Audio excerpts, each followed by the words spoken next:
জামাতের আমির সাহেব নিজে ধর্ষণের সাথে জড়িত না থাকতেন তাহলে অবশ্যই তার যে নেতাকর্মীরা আছে তারা এই বিভিন্নভাবে 8 থেকে 12 বছরের মেয়ে নিয়ে হোটেলে ধরা পড়তো না। আমাদের আমির সাহেব তিনি রাজনৈতিকভাবে অজ্ঞ এবং খামখেয়ালি কথাবার্তা তিনি বলে থাকেন।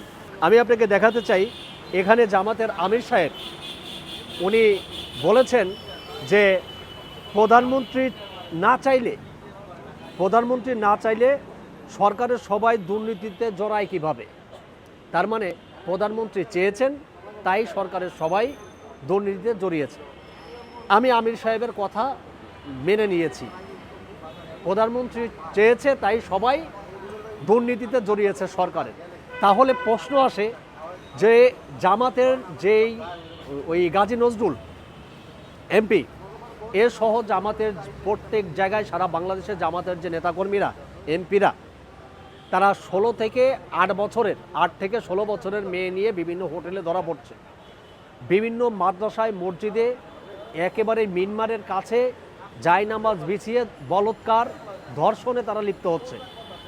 এই যে প্রতিনিয়ত যে ধর্ষণ এবং বলৎকার, শিশু বলৎকারে তারা লিপ্ত হচ্ছে, এটাও নিশ্চয়ই জামাতের আমির চেয়েছে তাই হয়েছে। জামাতের আমির যদি না চাইতেন বা জামাতের আমির সাহেব নিজে যদি শিশু বলৎকারে লিপ্ত না থাকতেন, যদি জামাতের আমির সাহেব নিজে ধর্ষণের সাথে জড়িত না থাকতেন তাহলে অবশ্যই তার যে নেতাকর্মীরা আছে তারা এই বিভিন্নভাবে 8 থেকে 12 বছরের মেয়ে নিয়ে হোটেলে ধরা পড়তো না, আর মসজিদে মাদ্রাসায় তারা বলৎকারের শিকার হতো না, বলৎকার নিয়ে ধরা পড়তো না। এটা জামাতের আমির সাহেব চেয়েছে। জামাতের নেতাকর্মীদের সাথে বলৎকারের জন্য আহ্বান করছে। এই ছেলেগুলা মাঠে খেলতে পারবে না, বিভিন্ন জায়গায় খেলতে পারবে না, তাহলে কি এই জেনারেশনকে বলৎকার বানানোর জন্য বলৎকার করার ট্রেনিং দিচ্ছে জামাতের আমিরের এই সমস্ত কথাবার্তা এগুলা ভেবেচিন্তে বলা উচিত। কারণ কখনো কোনো গার্ডিয়ান চায় না যে তার সন্তানেরা কোনো দুর্নীতিগ্রস্ত হোক, কোনো অন্যায় কাজে লিপ্ত হোক। এই নির্বাচনের যে আজকে 6 মাস অতিবাহিত হতে যাচ্ছে, এই 6 মাসের মধ্যে সারা বাংলাদেশে জামাতের কয়টা ধর্ষণ বলৎকার প্রতিনিয়ত দেখা যাচ্ছে। আর মিরপুরে রামিসা যে ধর্ষণ হলো, সেই রামিসার যে ধর্ষক সোহেল, সেই সোহেলও জামাতের স্থানীয় কর্মী। তাকে জামাত বিভিন্নভাবে প্রোপাগান্ডা ছাড়িয়ে, গুজব ছড়িয়ে বিএনপির কর্মী বানানোর জন্য চেষ্টা করছে।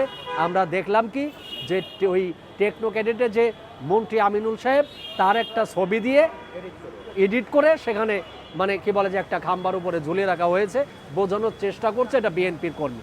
কিন্তু সেই সোহেলের জামাতের যে কমিটিতে নাম আছে, জামাতের পক্ষে ভোট চেয়েছে, তার ভিডিও ফুটেজ ছবি সহ সব বাংলাদেশের মানুষ দেখেছে। তার মানে জামাত একটা গুজব বাহিনী, একটা কুচক্রী মহল। এদেরকে মানুষ বিশ্বাস করে যে কয়টা আসন দিয়েছে পরবর্তীতে সেটাও পাবে না, কারণ এরা বিরোধী দলের জায়গায় থেকে বিরোধী দলের ভূমিকা মানে বহন করার মতো যোগ্যতা তাদের নাই।